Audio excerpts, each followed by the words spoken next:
കാണാതായി 5 വർഷം പിന്നിട്ടിട്ടും ജസ്നെ എവിടെയെന്ന് കണ്ടെത്താൻ അന്വേഷണ സംഘങ്ങൾക്കായിട്ടില്ല.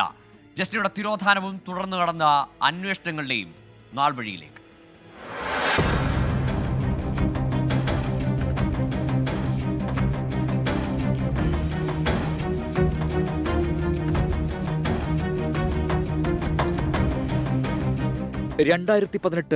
മാർച്ച് 22 പത്തനംതിട്ട കൊല്ലമുള്ള സന്തോഷ് കവലയിലെ വീട്ടിൽ നിന്ന് ജസ്നയെ കാണാതാകുന്നത്.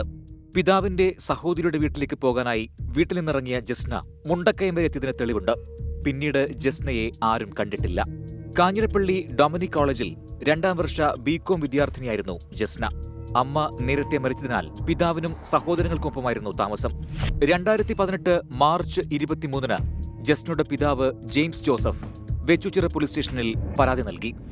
ലോക്കൽ പോലീസിന്റെ നേതൃത്വത്തിൽ പല ഘട്ടങ്ങളിലായി കേസ് അന്വേഷിച്ച ശേഷം 2018 ഒക്ടോബർ 2 കേസ് ക്രൈംബ്രാഞ്ചിന് കൈമാറി. ഹൈക്കോടതി നിർദ്ദേശമനുസരിച്ച് കേസ് 2021 മാർച്ച് 21 CBI ഏറ്റെടുത്തു. CBIക്കും ജസ്നയെ കണ്ടെത്താനായില്ല. ജീവനോടെയുണ്ടോ എന്നതിലും CBIക്ക് വ്യക്തതയില്ല. കാണാതാകുന്നതിന് തലേദിവസം ജസ്നയ്ക്ക് രക്തസ്രാവമുണ്ടായതായി കുടുംബം പോലീസിനും CBIക്കും മൊഴി നൽകി. ക്രൈംബ്രാഞ്ച് ഡിവൈഎസ്പി ജസ്നയുടെ രക്തം പുരണ്ട വസ്ത്രം ശാസ്ത്രീയ പരിശോധനയ്ക്കായി കൊണ്ടുപോയെന്നാണ് കുടുംബം പറയുന്നത്. ജസ്നയുടെ രക്തം പുരണ്ട വസ്ത്രം CBI പരിശോധിച്ചില്ലെന്ന് പിതാവ് ജെയിംസ്.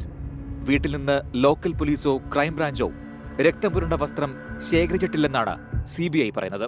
2022 മാർച്ച് 31 ജസ്നയെ കണ്ടെത്താൻ CBI ലുക്കൌട്ട് നോട്ടീസ് പുറപ്പെടുവിച്ചു. 2024 ജനുവരിയിൽ കേസ് അവസാനിപ്പിക്കാൻ CBI തിരുവനന്തപുരം CJM കോടതിയെ സമീപിച്ചു.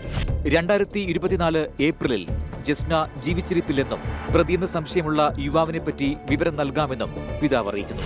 2024 മെയ് 10 തുടരന്വേഷണത്തിന് കോടതി ഉത്തരവിട്ടു. 5 വർഷം പിന്നിടുമ്പോൾ ജസ്നയ്ക്ക് എന്തു സംഭവിച്ചെന്നത് അജ്ഞാതമായി തുടരുകയാണ്. Research desk 24.